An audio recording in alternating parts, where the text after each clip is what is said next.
Même ceux qui se font, ça veut dire qu'ils ne m'aiment pas, ils m'aiment en cachet.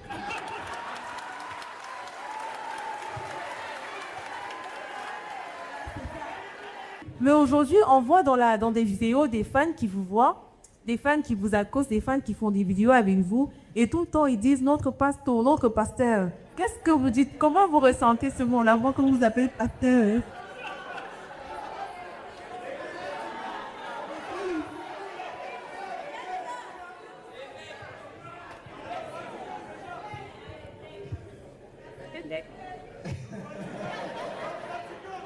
Écoutez, Ivana, vraiment, je ne sais pas d'où ce mot pasteur est, est sorti, mais je m'imagine que certains ont voulu présenter notre façon de voir les choses comme si nous étions une secte.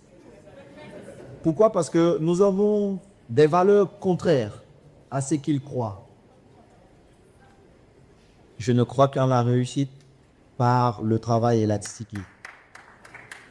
C'est peut-être pourquoi certains ont voulu me présenter comme un pasteur d'une église où il n'y a que des gens qui suivent. Mais je pense que je suis parmi ceux qui croient le plus à la démocratie. C'est pourquoi je suis un convaincu de la loi. Uniquement de la loi. Je crois, la fédération a vu plus de 25 procès. 25 procès. Ça nous a coûté des centaines de millions. Des centaines de millions.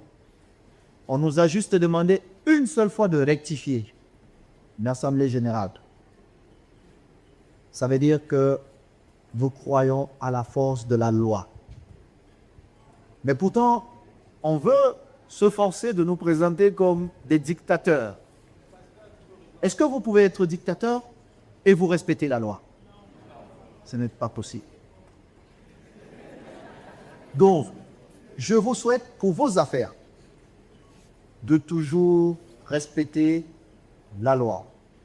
Et c'est parfois, c'est même pas parfois, c'est un très beau moment quand je me retrouve parfois dans cette situation où les gens crient autour de moi et ils disent « Ah, notre pasteur, notre pasteur ». Moi, ça m'amuse parce que tout le temps, je suis souriant, mais là... En tout cas, en tant que chef d'orchestre de la chorale de l'église,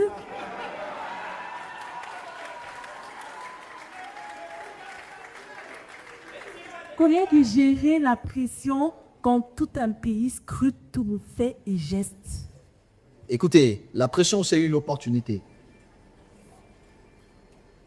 La pression, c'est une opportunité. Et c'est plutôt un honneur pour moi d'avoir cette pression-là.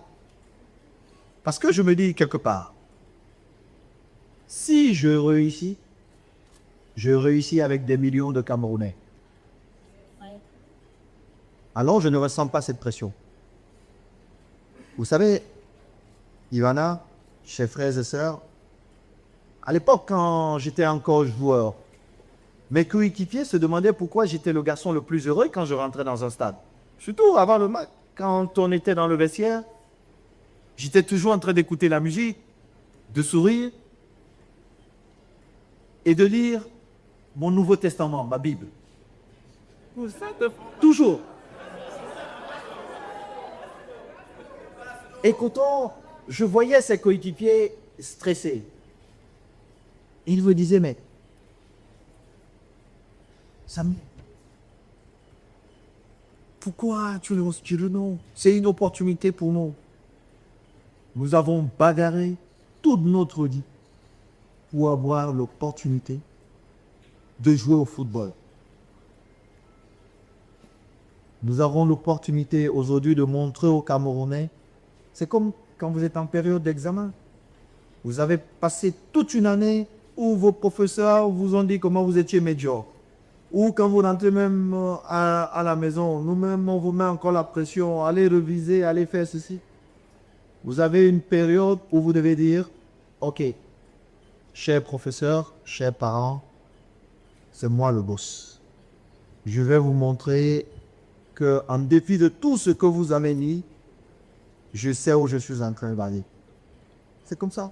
C'est une période où vous êtes en examen. Et je n'ai pas peur d'être pendant cette période. Au contraire, elle me motive encore un peu plus. Je dis, ah,